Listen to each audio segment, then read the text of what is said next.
In kinesiology, we talked about the spinal curve. So as an adult, you have lumbar lordosis and cervical lordosis and thoracic kyphosis and sacral kyphosis. Those develop by about the age of 6 to 10 years. And when you're at birth, you have what's called the primary curves, which is the thoracic spine is flexed, it's concave, and the sacrum maintains that flex curve too. So babies are this like one little big flexy curve. The secondary curves develop with growth. So the cervical lordosis develops at about 3 to 4 months.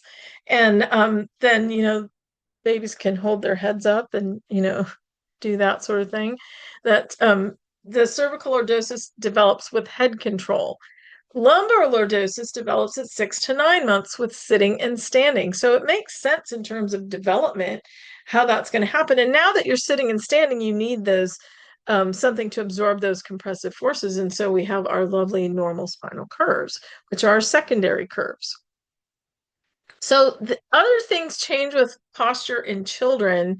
The and like picture babies and children that you've seen. At With the foot at birth, babies have a flat foot with an 8-degree calcaneal valgus. So their heels go in, sort of, if you want to think of it that way, go in towards the midline. Um, as they grow, the valgus decreases 1% per year. And by age 8, neutral alignment is achieved of the feet. So the feet are like this, kind of out, and then they 1 degree a year until they're neutral. At knee development, babies sort of are bow-legged. You can picture a little baby, and like those. Even if you can't picture baby, you might be able to picture the little CPR class babies. They have those little bowed legs, genu varum. At 18 months, you get self-correction of that genu varum, and then 3 to 4 years, you get genu valgus, which is kind of that knock knees. So as they develop, and that's partially to do with the development of the strength to actually hold your legs straight. By age 12, most children have gotten to vertical alignment that can be maintained, and that's maintained throughout adulthood. So it's interesting to see the different changes. And so the next time you run across a 0 to 18 month old, 18 to 30 month old, 3 to 4 year old, or 8 to 10 year old, take a look at their feet and knees just for fun, and maybe their spinal curves. I know children are not experimental subjects, but um, a lot of things happen in the early childhood years and school age and into adolescence. So, in the early childhood years, a lot of times little kids have weak abdominals and an excessive lordotic curve in the lumbar spine. Um, and there is a high prevalence of postural deviations. Their muscles are just learning how to control their body at that stage. School age, so boys 7 to 9 years show increased scapular winging. I think if you've seen little kids, you've seen that. With girls, they develop muscle force earlier in controlling their posture, which I think is interesting. In adolescence, there are environmental factors like carrying a heavy backpack. You see these poor little kids struggling to school every day, these heavy backpacks, or carrying younger siblings or that sort of thing. And think about it, when you're smaller, it's harder to carry stuff. With girls, they tend to have thoracic kyphosis, shoulder protraction. Some of that has to do with body image. Like adolescents, they want to be as invisible as possible a lot of times, so they sort of slump into themselves. Teenagers, that forward head posture is encouraged by technology use, which you pretty much can't get away from these days. So lots of postural deviations, and I've definitely worked with a good number of teenagers in the clinic who were coming in for neck pain, and that was their issue. So we really had to work on strengthening those postural muscles and practicing correct posture. So as throughout the rest of the lifespan, When women are pregnant, there are definitely postural changes because you put this whole new body mechanic thing going on in there. You get increased lumbar lordosis, lengthened abdominal muscles for obvious reasons, and increased facet joint loading from that increased lumbar lordosis. And it's interesting. I talked to one woman who had disc issues, and with disc issues you want to like a herniated disc, you want more lumbar lordosis, you want that anterior pelvic tilt. And she said when she was pregnant for her first child, it totally corrected all her disc issues because it got her into that lordosis position. Some women after they have the baby and they're breastfeeding, they might have some neck and shoulder issues just with the way they have to hold the baby. And I have worked with some women on that as well in the clinic, working on posture. Um, Referring them to a lactation specialist can also be helpful for working on posture during breastfeeding. Older adults, it's really frequent to see thoracic kyphosis developing, caused by arthritis, disc degeneration, osteoporosis, stenosis. It increases walking difficulty, and a lot of people with a lot of thoracic kyphosis, they can't stand for more than 15 minutes without getting some kind of pain or other symptoms. And challenges with ADLs. So if you tried that experiment where you slumped and tried to reach up, and then you sat up straight and tried to reach up. If you have a lot of thoracic kyphosis, um, it's hard to reach stuff up in the cabinet and do other functional activities. So that think about that in terms of how easy or difficult it is for someone to do something, and it can make a really big difference. So here's our static postural assessment overview. So we want to determine the ability to maintain specific positions. We want to assess position changes in task performance, and we want to identify asymmetries and deviations.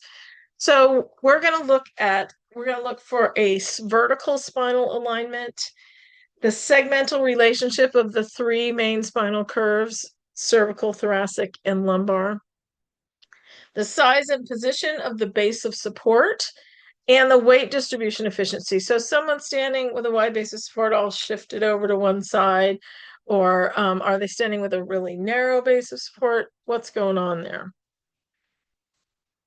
So our sitting postural assessment, um, there are different types of sitting posture. One of them is supported erect sitting using a chair back for support. There's supported slouch sitting using the chair back. There's unsupportive active erect sitting, which is no chair back, which is the photograph here. Unsupported relaxed erect, and what unsupported slumped. So the unsupported active erect is the picture on the right. The relaxed erect is picture in the middle, and the unsupported slumped is the picture on the left. So you're going to observe their relaxed, unsupported sitting first, and then you're going to assess their active, unsupported sitting. So sometimes the best place to look at their relaxed, unsupported sitting is when they don't know you're looking at them. So go out and peek out in the lobby and see them sitting there, and what's their posture like when when they know they're not being evaluated, or when they think they're not being evaluated. So use a firm surface without back support. Hip position should be greater than 90 degrees to the knees at 90, and the feet flat. So a little bit uh, hips higher than knees. And you're gonna assess their relaxed posture, and then they're gonna look at your active. So just say, look at their posture before you've even said anything, and say, okay, I want you to sit up nice and tall, and then look at their posture. So you're I always said I should have a shirt that says stand up tall on the front and breathe on the back.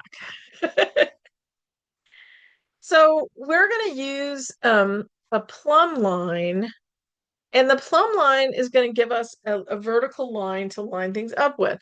So when we're using a plumb line, we are going to observe from the side, from the front, and from the back. So the plumb line represents the line of gravity and it helps identify deviations from ideal alignment so we want some accurate assessment and the plumb line is going to do it. So it's basically a thin line with a weight on the end of it, and that makes it hang vertically. So for sitting posture, the landmarks we're looking for in the lateral view, we want external auditory meatus, and the line should bisect the acromion process, the shaft of the humerus, go through or slightly posterior to the greater trochanter in sitting, and the PSIS should be either level with or slightly higher than the ASIS. If the PSIS is lower than the ASIS, then you are sacral sitting, you're rocked back, slouching. Posterior, the plumb line should bisect the head. The shoulders should be level. The acromion process is how we're going to measure that. The line should bisect the spinous processes of the spine, the plumb line. The scapulae should be equal distance from the spine, and the plumb line should go through the gluteal cleft, and the iliac crest should be level. So the landmarks in standing posture, laterally still through the external auditory meatus, slightly posterior to the cervical spine, slightly anterior to the thoracic spine, bisect the acromion process in the shaft of the humerus, through the vertebral bodies of the lumbar spine, through the greater trochanter, just posterior to the patella, and just anterior to the lateral malleolus. The posterior view, kind of like sitting, bisects the head and the shoulders are level. Inferior scapular angles are equal. So remember how we found all this stuff in kinesiology? Now we're going to use it. The line should bisect the spinous processes. The scapulae should be equal distance from the spine, just like in sitting. The iliac crest should be equal height, and the PSISs and the gluteal folds, and what some people the greater trochanter. Some people say the ischial tuberosity rather than the gluteal fold, but the greater trochanter should be equal height. Knees should be in vertical alignment with equal popliteal folds. So sometimes you notice that one person has like a little more space in their popliteal space, or their patella looks a little more anterior. So that's one of the ways you can tell. Of course, you're going to see the patella in the anterior view. And your bilateral calcanei should be in neutral. The anterior view, the plumb line should bisect the nose and sternum, shoulders level, equal distance from the plumb line. ASIS's medial knee joints and medial malleoli should be level with each other, side to side. The tibial tubercle or tuberosity should be facing anteriorly and equal navicular height from the foot floor. So sometimes one arch is collapsed and then you don't have equal navicular height, and that translates all the way up the kinetic chain. So we'll do this in lab. It'll be fun. So here's our standing posture with the plumb line. And those are the landmarks we're looking at. Were listed on the previous page. So assessment considerations, the dominant shoulder, so if someone's right-handed or left-handed, might be slightly lower. You want to identify rotational components in all planes. Static deviations can affect dynamic movement. So when we're doing a plumb line analysis, it's a static analysis, but that can in turn affect dynamic movement. And prolonged deviations increase the risk of injury because you have some muscles that are tight and short and some that are long and weak. So you want to document in a standardized way. There are postural assessment charts where you can document exactly where things are. We'll look at some of them in lab. You want to include specific measurements and observations, like how far ahead the external auditory meatus is from the acromion process, that sort of thing. Note functional limitations and track progress over time. Photographs are a lovely way to document posture, particularly if there are some grid walls that you can get where the person's assessed standing in front of the grid, or the plumb line, and you take a photograph. That's a picture paints 1,000 words, right? So a photograph is a great way to document posture evaluation. So muscle imbalances are common in faulty posture. So in a forward head, you have shortened suboccipitals and lengthened deep neck flexors. So remember, that's our class one lever. So one side is one side of the teeter totters down and the other side's up, if you want to think of it that way. Rounded shoulders, you might have tight pecs, weak middle trapezius and rhomboid. So tight anterior, weak posterior. Thoracic kyphosis, tight anterior, weak posterior. Sounds familiar, right? Anterior pelvic tilt, tight hip flexors, weak abdominals and glutes. That's a really common pattern. The clinical significance is that muscle imbalances perpetuate postural problems. So you have to address both tight and weak muscles. So stretching for the tight ones and strengthening for the weak ones. Endurance training is really important for postural muscles because postural muscles have to work all the time, except when you're lying down. So gravity is impinging upon you all the time.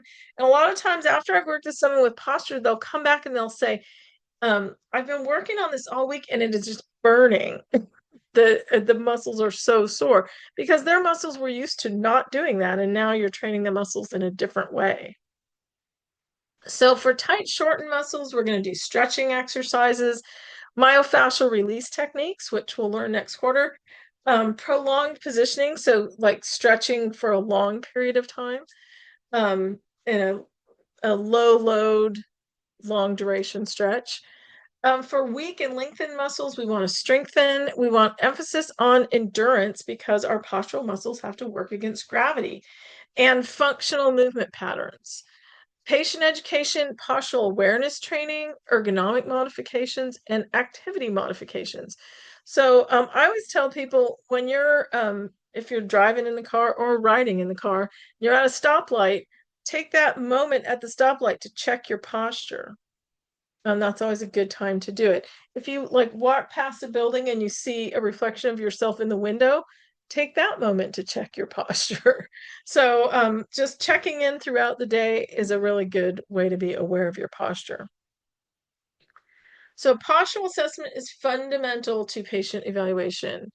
Early intervention prevents progression to structural problems. So muscle imbalances need to be addressed in order to prevent further issues, and patient education is crucial for long-term success. So technology use does create new postural challenges because people are always hunching over, looking at their phone or their tablet or something. And then computer workstation ergonomics are another subject that we'll talk about, but it's an interesting challenge. So as a PTA, your role is to implement postural correction exercises, to provide patient education, to monitor progress and modify interventions as needed, and to collaborate with the PT for optimal outcomes. And I would even say collaborate with the PT and the patient for optimal outcomes. So think about how prolonged technology use affects posture across different age groups. So you see little kids with cell phones these days, and definitely with tablets. How does it affect little kids? How does it affect teenagers? How does it affect adults? How does it affect older adults? So what are the functional implications of thoracic kyphosis in older adults? How does it restrict their ADLs? How would you modify postural exercises for a patient with structural limitations? So these aren't functional limitations now.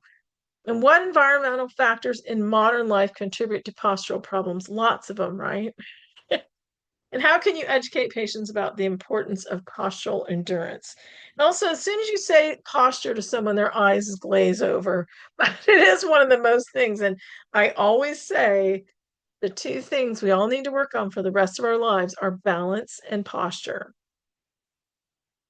So, upcoming topics in future classes that are related to this, we will be doing dynamic postural assessment techniques in other classes. Specific exercise interventions for common postural deviations, patient education strategies, case study applications.